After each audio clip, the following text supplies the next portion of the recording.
কেন তারা হাসপাতালে বোম মারবে, কেন শিশুদেরকে হত্যা করবে, কেন নিরীহ ফিলিস্তিনিদেরকে এখান থেকে উৎখাত করবে? কেন? আপনার তো একটা কুকুরের গায়ে লাথি মারতে মায়া লাগে, কিন্তু কিভাবে নির্দয়ভাবে এই কাজগুলো তারা 100 বছর থেকে করতে পারছে? কারণ তারা মনে করে তারা সঠিক কাজ করছে, তারা মনে করে যে তারা এই জায়গার মূল মালিক, এই জায়গার মূল মালিক তারা এটা মনে করে।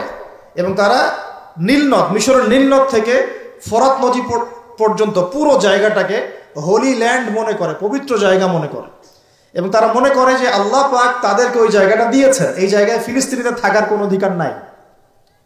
এই কারণেই তারা মুসলমানদের উপর বিগত এই 70-80 বছর থেকে, বলা যায় প্রায় 100 বছর থেকে, কারণ 1914 সালে তারা ঢুকেছে, এখন 2023 সাল চলছে, এই পুরো সময়টা জুড়ে তারা যে নির্বিচার বাড়িঘর দখল করা, জমি দখল করা, ধর্ষণ, শিশু হত্যা, ভাইদেরকে কারাগারে নিক্ষেপ করা, হ্যাঁ, নির্বিচার হত্যাযজ্ঞ, এগুলো কেন চালাচ্ছে? কারণ তারা মনে করে ওই জায়গাটা তাদের, এবং তারা মনে করে যে তাদের মাসিহ আসা মাত্রই তারা ওইখান থেকে বিশ্বটাকে শাসন করবে। এবার কি মিলাতে পারছেন বিষয়টা কোন দিকে যাচ্ছে? এবং সত্যি কথা বলতে কি, তাদের মাসিহ, তারা যাকে মাসিহ মনে করে, সেই মাসিহুদ দাজ্জাল সত্যি সত্যি সেখান থেকে আসবেও, এবং ইহুদিদেরকে নিয়ে সে বিশ্ব শাসন করবেও। দাজ্জাল আসবেও এবং ইহুদিদেরকে নিয়ে সে বিশ্ব শাসন করবেও। এটা আমাদের নবী সাল্লাল্লাহু আলাইহি ওয়াসাল্লাম বলে গেছে। এটা হবে সর্বশেষ জালেমদের শাসন, সর্বশেষ। এবং কত দিন শাসন করবে সেটাও নবীজি বলে গিয়েছেন সাল্লাল্লাহু আলাইহি ওয়াসাল্লাম। আল্লাহ নবী বলে গিয়েছেন সে শাসন করবে 40 দিন। কতদিন? যার প্রথম দিনটা হবে 1 বছরের সমান। অলৌকিক না বিষয়টা? দ্বিতীয় দিনটা হবে 1 মাসের সমান, তৃতীয় দিনটা হবে 1 সপ্তাহের সমান, বাকি দিনগুলো হবে আমাদের দিনের মতো।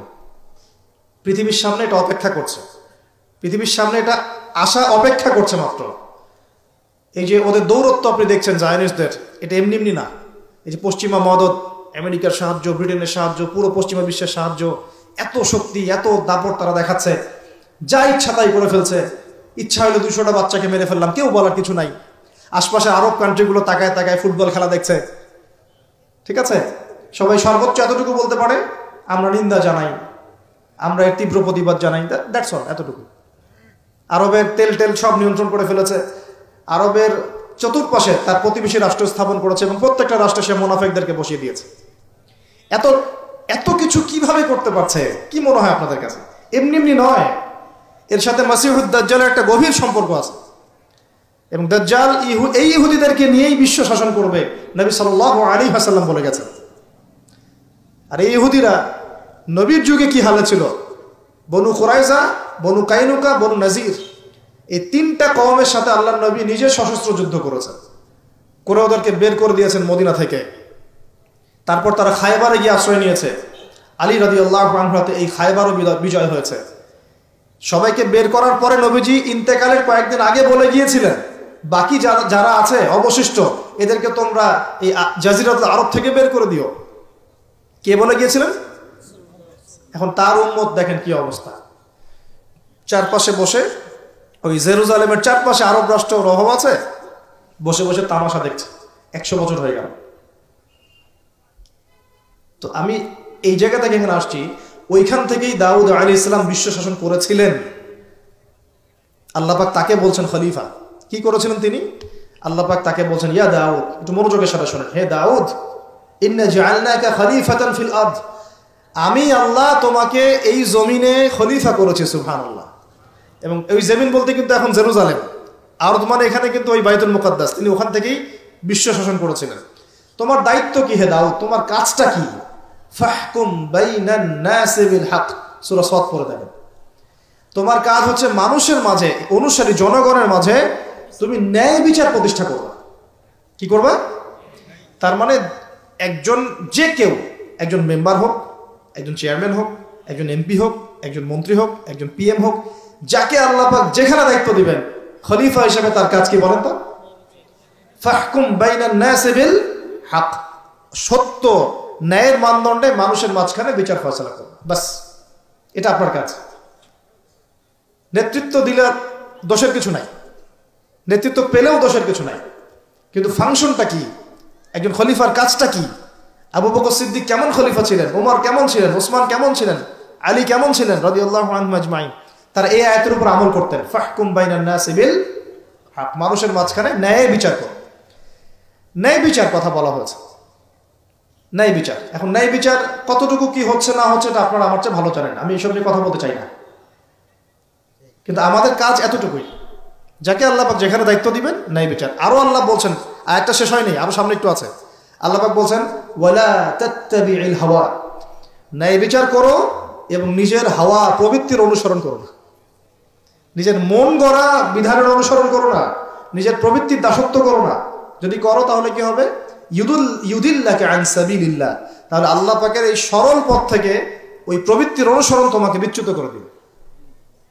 কার কথা এগুলো? আল্লাহর কথা। ইন্নাল্লাযীনা ইউদিল্লুনা আন সাবিলিল্লাহ, পরের আয়াত, নিশ্চয়ই যারা আল্লাহ পাকের সরল পথ থেকে বিচ্যুত হয়ে গেছে, লাহুম আযাবুন শাদীদ, তাদের জন্য কঠিন শাস্তি আছে। আযাবুন শাদীদ মানে কঠিন শাস্তি আছে। বিমা নাসু ইয়াউমাল হিসাব, এই কারণে যে তারা হিসাবের দিনটা ভুলে গিয়েছে। এই দুইটা আয়াত শোনাই দিলাম আপনাকে। আল্লাহ পাক যাকে যেখানে দায়িত্ব দিবেন সবসময় এই দুইটা আয়াত মাথায় রাখবেন, যে আল্লাহ পাক আপনাকে দাউদ আলাইহিস সালামের মতো কাজ দিয়েছেন, আল্লাহ পাক আপনাকে আদম আলাইহিস সালামের মতো কাজ দিয়েছেন। যাকেই দেখ, X Y Z whoever he is, এটা আমাদের দেখার বিষয় না। আমরা ধর্মতাত্ত্বিক দৃষ্টিকোণ থেকে শুধু মূলনীতিগুলো বলবো। তাহলে এখানে খলিফার কাজ কি বুঝতে পারলাম? মানুষের মাঝে ন্যায় বিচার প্রতিষ্ঠা করা, প্রবৃত্তির দাসত্ব না করা। যদি করি তাহলে কঠিন শাস্তি অপেক্ষা করছে। এখন আসেন, আল্লাহ নবী সাল্লাল্লাহু আলাইহি ওয়াসাল্লাম কি এই আয়াতের উপর আমল করে যান নাই? গিয়েছেন না যান নাই? তার জীবদ্দশায়, তার 23 বছরের এই নববী জীবনে কেউ কখনো জুলুমের শিকার হয়েছিল? বলেন তো, কেউ বলতে পারবে বুকে হাত দিয়ে যে একজন মানুষ জুলুমের শিকার হয়েছে? তার রেখে যাওয়া ইসলামের এই প্ল্যাটফর্মের উপরে আবু বকর সিদ্দিক শাসন চালিয়েছেন 2.5 বছরের মতো। আবু বকর সিদ্দিকের সময়ে কি কেউ জুলুমের শিকার হয়েছিল? তিনি কি এই আয়াতগুলোর উপর আমল করেছিলেন না করেন নাই? তাহলে তিনি একজন সফল খলিফা ছিলেন। আমরা খলিফা এবং খেলাফা দুটার ব্যাখ্যা বুঝতে পারলাম। যে খলিফা আল্লাহ পাকের বিধান মেনে বিচার ফয়সালা করে, ওই শাসন ব্যবস্থাটাকেই বলা হয় খিলাফা। এটা নতুন কোনো মৌলবাদী শব্দ নয়, আমরা ভুল বুঝি, আমাদেরকে ভুল বোঝানো হয়। একজন খলিফা যে আল্লাহ পাকের বিধান অনুযায়ী বিচার ফয়সালা করে, তার ওই শাসন ব্যবস্থাটাকে বলা হয় খিলাফা, যেটা আসবে সামনে ঈসা আলাইহিস সালামের হাতে। এখন আপনি সর্বোচ্চ পর্যায়ে যান বিশ্বের, ইউনাইটেড নেশনস, এখানে খিলাফা কায়েম আছে? অনেস্টলি বলেন, এখানে কি আল্লাহর বিধান দিয়ে বিচার ফয়সালা করা হয়, নাকি ওদের পশ্চিমাদের মন করা বিধান দিয়ে করা হয়? 100-200 কেন, একদিনে যদি 1000টা বাচ্চাকেও বোম মেরে হত্যা করে দেয়, তারপরে ওরা ইসরায়েলের পাশেই থাকবে, বলবে আমরা আমাদের বন্ধুর পাশে আছি। আমাদের যদি এর পরেও চোখ না খুলে, তাহলে নিশ্চিত আমরা ইন্টারনালি ব্লাইন্ড, আধ্যাত্মিকভাবে অন্ধ হয়ে গেছি। আর যারা অন্ধ তারাই তো অন্ধ দাজ্জালের অনুসরণ করবে। আমি জানি আমাদের উপরের লেভেলে যারা আছেন তারা এগুলো সব ভালো করেই বোঝেন, কিন্তু পরিবেশ পরিস্থিতির কারণে অনেক সময় তারা সত্য কথা বা সাহস করে অনেক কিছু বলতে পারেন না। কারণ তারা অবশ্যই বোঝেন, তারা মুসলিম পরিবার থেকে এসেছেন। আমাকে বলেন, তাদের যে সিস্টেম, এই সিস্টেমের মধ্যে যে অর্থ ব্যবস্থাটা আছে, এটা সুদ ভিত্তিক না সুদ বিবর্জিত? তাহলে এটা কি আল্লাহ পাকের কোরআনের সাথে গাদ্দারি হয়নি? তাহলে ওর আন্ডারে থাকলে কি আমরা সত্যিকারের খেলাফা কায়েম করতে পারবো? সম্ভব না। ও যে মিডিয়াগুলো চালায়, এই মিডিয়াতে ও যা মানুষকে বোঝায় তাই। একজন মুসলমানকে যদি ও সন্ত্রাসী রূপে উপস্থাপন করে, সারা বিশ্ব বলে হ্যাঁ ও সন্ত্রাসী। একজন ব্যক্তি, আমি নাম মেনশন করছি না, গণহারে মানুষ হত্যা করেছে, তাকে শান্তিতে নোবেল পুরস্কার দেওয়া হয়েছে। এই হলো ওদের চরিত্র। মিডিয়া, ওদের পলিটিক্যাল সিস্টেম, ব্যাংকিং সিস্টেম, ওদের প্রযুক্তি, এগুলো কোনটা মুসলমানের স্বার্থে? কোনটা কি মুসলমানের স্বার্থে? সবগুলো করেছে ওদের স্বার্থে। ওখানে গিয়ে আমরা সর্বোচ্চ কি করতে পারি? আমরা হয়তো ওই যে ফিদেল ক্যাস্ট্রোর মতো একটা ভাষণ দিতে পারবো, অথবা ওই গাদ্দাফির মতো একটা ভাষণ দিতে পারবো। যারাই সেখানে দাঁড়িয়ে লম্বা লম্বা লেকচার দিয়েছে, গরম গরম বক্তব্য দিয়েছে, ওদের সবাইকে হয় মেরে দেওয়া হয়েছে, নাহলে ক্ষমতাচ্যুত করা হয়েছে। আমাদের চোখ কবে খুলবে? এটা একটা কুফরি শক্তি। এটা এই পৃথিবীর সবচেয়ে বড় শিরক, সবচেয়ে বড় তাগুত, সবচেয়ে বড় কুফর। এর গোড়ায় গিয়ে আমাদেরকে আঘাত করতে হবে, এবং সেই আঘাতটা আমরা করতে পারবো না, আমরা জানি। সে আঘাতটা করবে ইমামুল মাহদি এবং ঈসা আলাইহিস সালাম।